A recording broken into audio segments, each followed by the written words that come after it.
Okay, so if you want a business, you're the engine, right? You're the one making everything go.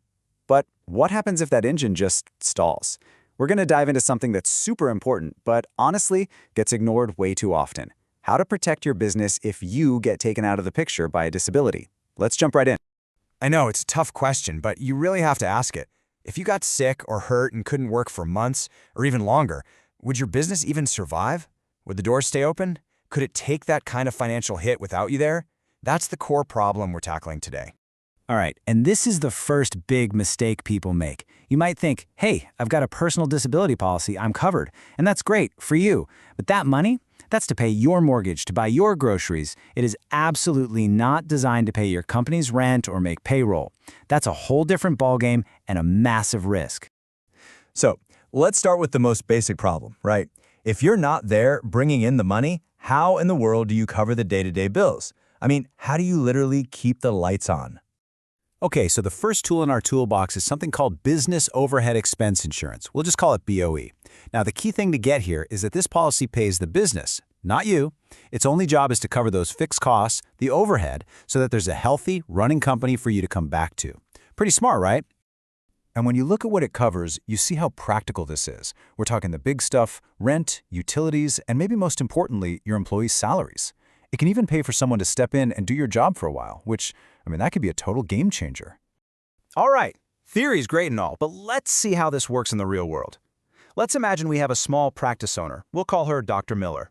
She's got a BOE policy. Let's break down how it would actually pay out when she needs it.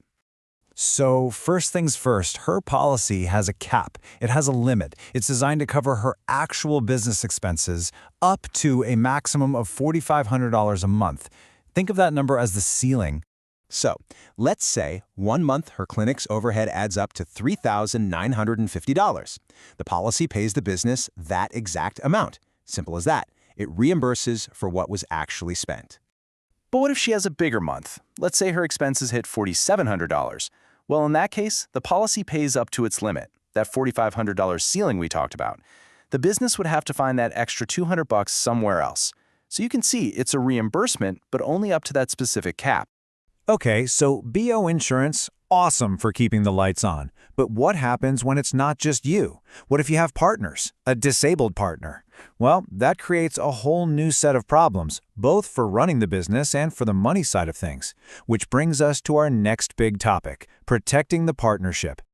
And this is where disability buyout insurance is a lifesaver. Its purpose is super specific. It provides the cash to make a buy-sell agreement happen. It gives the healthy partners the money to buy out the disabled partner's share of the business, cleanly, fairly, and without bankrupting the company. It's about a smooth transition for everyone. Now you can set this up in a couple of ways. The first is a cross-purchase plan. This is where each partner literally buys an insurance policy on every other partner. If someone's out, the others get the cash to buy their share. Then there's the entity plan. This one's a bit simpler. The company itself buys one policy on each partner. If someone's disabled, the company gets the money and buys back their shares. So why pick one over the other? Well, the cross-purchase plan runs into a bit of a math problem. The formula for how many policies you need is the number of partners times the number of partners minus 1. And trust me, this gets messy really fast. Just look at how this scales up. 2 partners? Easy. That's just 2 policies. But add a third partner? Bam, you need 6 policies. Got a 4-partner firm? You're now managing 12 separate policies. You can see why that simpler entity plan, where the company just holds one policy for each person, starts to look a whole lot better as you grow. Okay, so we've covered keeping the business running and sorting out the ownership stuff, but what about that one person, the one who isn't an owner, but if they were gone, everything would grind to a halt? You know, your MVP, your most valuable player. That's exactly what key person disability insurance is for. Think about your star salesperson, who brings in like half your revenue, or that genius developer, who's the only one who understands your code. If they were suddenly gone, your business would be in a world of hurt. This policy pays the business cash to get through that crisis, to cover the lost income and the crazy cost of finding someone to fill those massive shoes. And the process here is actually super simple. Step 1, you identify who that indispensable person is. Step 2, you figure out what they're worth to the company in dollars and cents. Step 3, the business buys and owns a policy on them. And step 4, if something happens, the business gets the payout to recover. It's just a really logical way to handle a huge potential risk. So, we've walked through 3 different kinds of business disability insurance. The best way to think about them is like 3 different shields, right? Each one is built to block a very specific attack on your company's future. So let's pull this all together in a quick cheat sheet. First, you've got business overhead expense. Its job? Pay the bills. It helps the business, and it's perfect for solo owners. Second, disability buyout. Its job? Buy out a partner. This helps the other partners or the company itself, and it's a must-have for any business with multiple owners. And third, key person insurance. Its job? Cover the loss of your MVP. This one also helps the business, and it's crucial if your success really hinges on 1 or 2 key people.